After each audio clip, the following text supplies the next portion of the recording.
Olá, estudantes! Sejam mais uma vez bem-vindos ao Se Liga na Educação. Eu sou a Débora, professora de Química, e hoje nós vamos trabalhar com o tema Concentração de Solução. Estamos trabalhando agora nesse volume 1 do PET, que já foi distribuído nos nossos sites. Bom, nesse bimestre nós vamos ter 3 encontros e eu quero mostrar para vocês aquilo que nós vamos trabalhar nesses 3 encontros. Bom, na aula de hoje nós vamos trabalhar com as soluções, relembrar um pouquinho sobre o que é uma solução e concentrar o nosso foco de estudo nos cálculos de concentração. No segundo momento, vamos trabalhar com o famoso equilíbrio químico, entendendo quais são as relações com as suas constantes de equilíbrio. E no terceiro momento do nosso encontro, nós vamos trabalhar com eletroquímica, onde nós vamos focar no conhecimento sobre pilha e eletrólise. Então, aqui nós temos um resumo de como será, então, o nosso bimestre juntos. Antes de começar propriamente dito no nosso conteúdo, eu quero estabelecer com vocês alguns objetivos.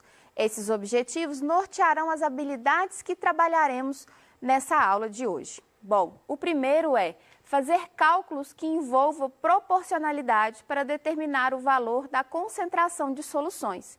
E o segundo é prever a solubilidade de uma substância por meio das curvas de solubilidade, que são muito importantes para vocês, alunos do terceiro ano, que chegaram já até aqui. Bom, o ano passado foi um ano extremamente atípico. Foi um ano onde tivemos várias situações diversas. E dentre essas situações, algo positivo podemos tirar, que é o autoconhecimento. Nesse momento, foi possível perceber como vocês, estudantes, aprendem. Isso nem sempre é muito claro na sala de aula, mas de forma remota foi preciso entender como estudar e como cada um de vocês conseguem assimilar melhor os conteúdos. Também foi um tempo importante para entender que cada conteúdo, cada matéria, possui particularidades de estudo. É impossível começar a estudar história e usar a mesma estratégia de estudo com a química. Então, é preciso entender essas particularidades. E ainda, praticar a autonomia dos seus estudos. Isso, eu tenho certeza que foi um grande desafio para muitos de vocês, mas é algo que será extremamente importante ao longo da vida de vocês.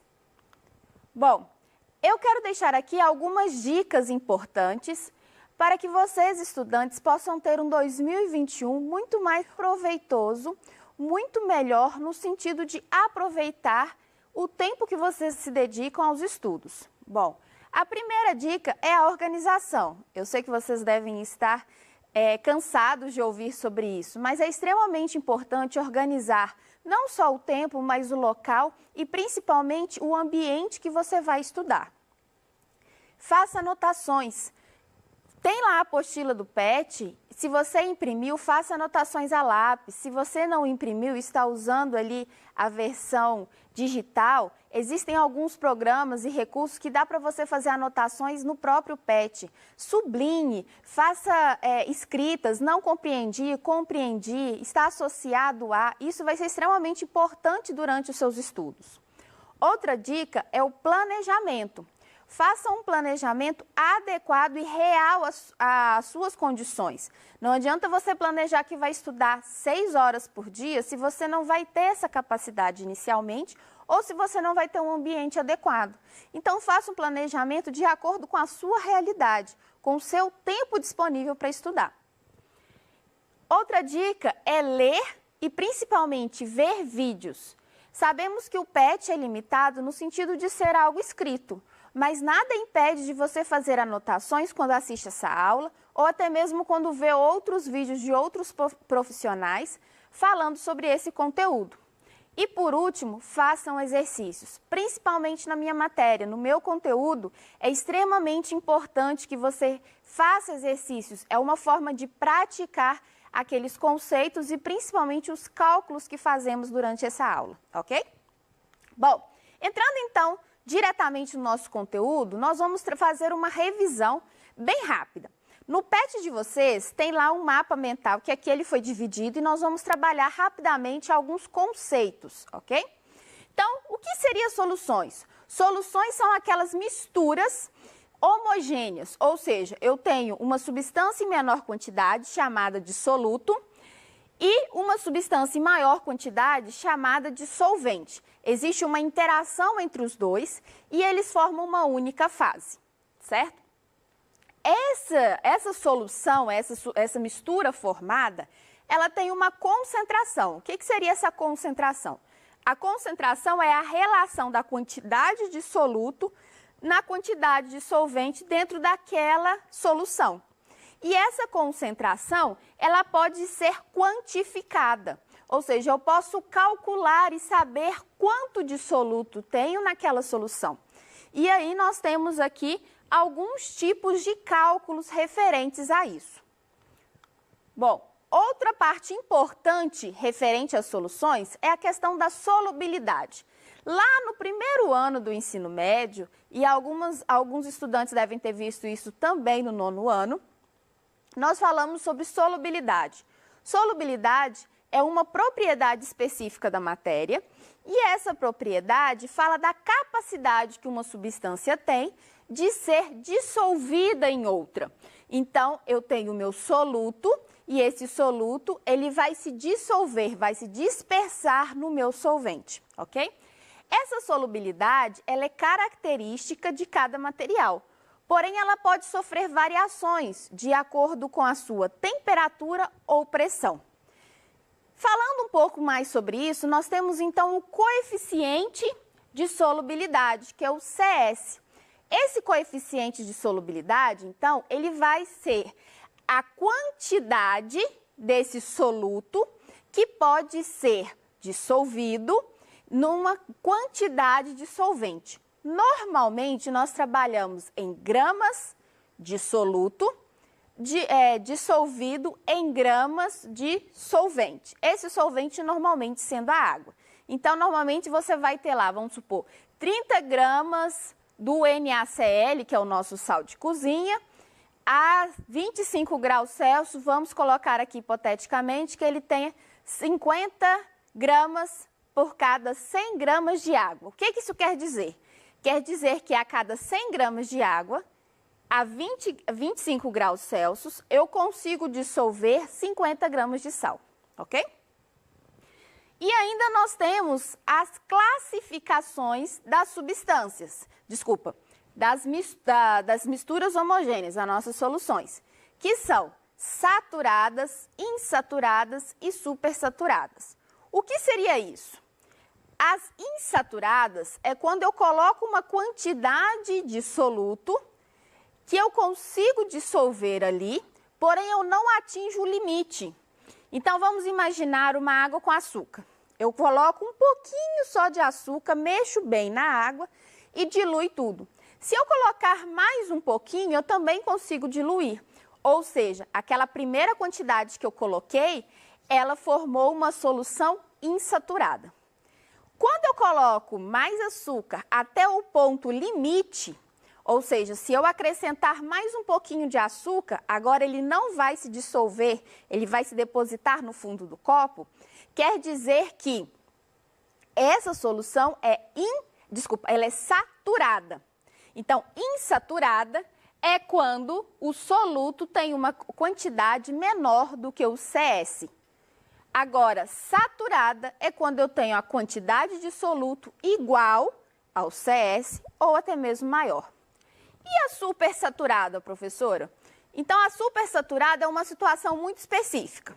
É quando eu aumento a possibilidade de solubilização ali daquele soluto, por exemplo, aquecendo a água. De novo, eu vou lá e vou acrescentando açúcar, até o ponto onde eu vejo o açúcar no final do copo.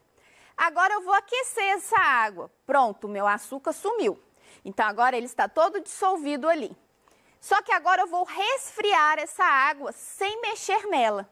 O que vai acontecer? Aquela quantidade de açúcar, ela vai continuar dissolvida, mesmo que o sistema agora tenha diminuído a temperatura e automaticamente diminuído a sua capacidade de solubilidade. Porém, esse sistema é extremamente instável. Se você mexer nesse recipiente, o açúcar vai se cristalizar no final do copo novamente, ok? Mas não vamos nos preocupar com isso agora.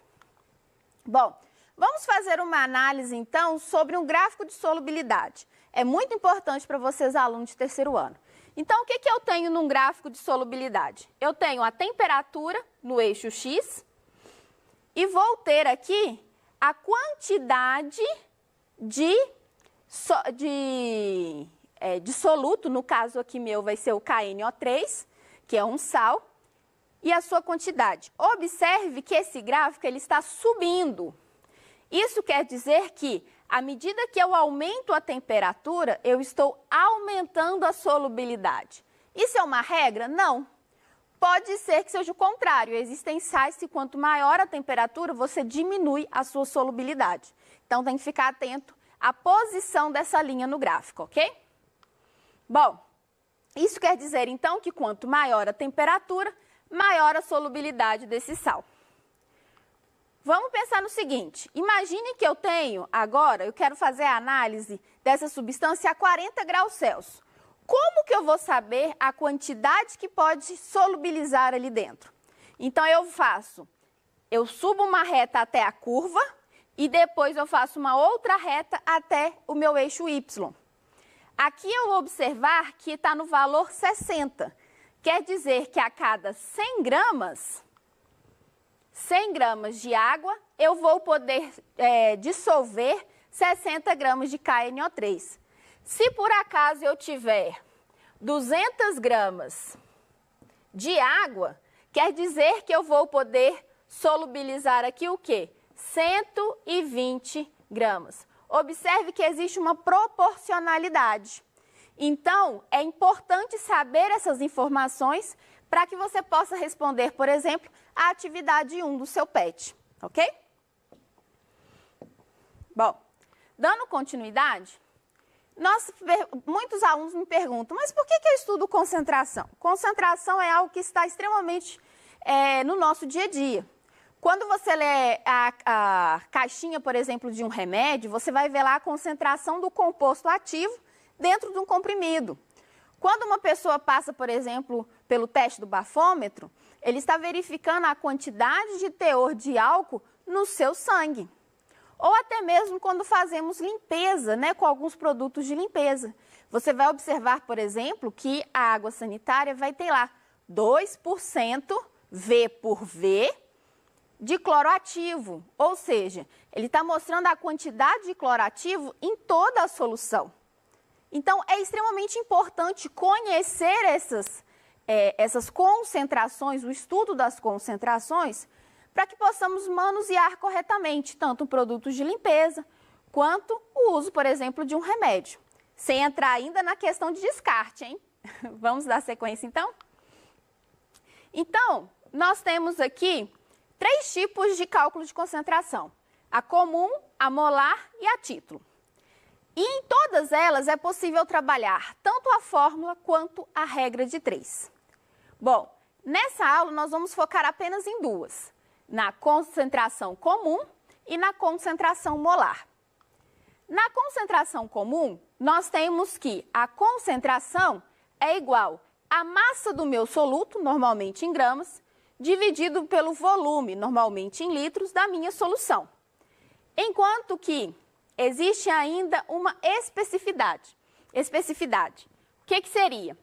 Quando eu tenho, por exemplo, uma diluição ou concentração, eu tenho um aumento aqui do meu volume, porém eu não altero a quantidade do meu soluto. Se eu não altero a quantidade do meu soluto na condição inicial e na condição final, eu posso fazer uso dessa fórmula aqui. CV é igual a CV. Concentração molar, nós vamos substituir a massa do soluto pelo número de mols de soluto. E para isso é importante nós lembrarmos que o número de mols é igual ao número da massa dividido pela massa molar. Lembrando que essa massa molar aqui, gente, ela precisa ser, vamos colocar aqui para vocês pensarem, H2, SO4. Como que eu sei a massa molar dessa substância? Eu preciso verificar o índice de atomicidade e multiplicar pelo seu valor da massa atômica, que é aquela que está na tabela periódica. Então, eu olho a massa da tabela periódica dos elementos e multiplico pela quantidade desses índices, ok? Então, dessa forma, eu vou ter a massa molar. Bom, chegamos então a um exercício. Aqui nós temos, ele está pedindo a concentração comum de uma solução onde eu tenho 6,8 gramas e o volume de 100 ml. Para fazermos esse cálculo, eu vou usar aqui apenas Eu vou usar nesse momento aqui apenas as fórmulas e deixarei no próximo slide a regra de 3 dele, ok? Então, vamos imaginar, concentração tem que ser igual a massa dividido pelo volume, sendo que a massa é 68,4 gramas. E aqui, gente, eu vou precisar transformar ml em litros. Então, eu vou transformar aqui, então vai ficar 0,1 litros. Fazendo essa continha, eu acho o resultado, ok? E se no caso, como eu disse, né, no próximo slide eu vou deixar a mesma conta, porém agora em regra de 3. E se no caso eu não quiser a concentração comum, eu quiser a concentração agora molar do mesmo exemplo. Então, eu vou precisar da massa molar. Essa massa molar o exercício já me deu. Então, para que eu saiba o número de mols, vai ser igual a massa que o exercício me deu, dividido pela massa molar. No caso aqui, eu vou ter 68,4 gramas dividido por 171 gramas por mol. Aqui eu vou ter um resultado de 0,4 mols. Se eu já sei a quantidade de mols, agora o que eu vou fazer? Eu vou calcular a massa molar, que vai ser a quantidade de mols, 0,4, dividido pelo volume, que é 0,1 litros. Isso aqui eu vou ter uma concentração de 4 mols por litro, ok? Bom, como eu disse, no próximo slide eu vou trabalhar com vocês em regra de 3 e vou deixar aqui para vocês conseguirem visualizar uma outra forma de fazer o mesmo cálculo. Existem as operações com relação às concentrações. Como que seria isso? Quando eu estou diluindo ou concentrando. Quando eu estou diluindo, eu pego uma solução já pronta e acrescento solvente. Quando eu estou concentrando uma solução, eu pego uma solução já pronta e diminuo a quantidade de solvente. Essa nova concentração, ela vai conservar a quantidade de massa do meu soluto ou a quantidade de mols do meu soluto. O que vai variar será a concentração e o volume final. Outra forma de misturarmos soluções e termos novas concentrações é quando eu pego duas soluções, ambas com os mesmos solventes, os mesmos solutos, porém em quantidades diferentes, e faço essa mistura entre os dois. Quando isso acontece, eu tenho a soma do meu volume inicial, A e B, e tenho a soma da quantidade de solutos. Por que isso é importante? Na última questão, vocês vão ver que eu tenho duas soluções formadas pelo mesmo soluto, porém com concentrações e ainda com volumes diferentes. Como que eu posso realizar esse cálculo? Bom, eu preciso, então, primeiro descobrir qual que é a quantidade de mols, uma vez que o exercício pede a solução em mols por litro.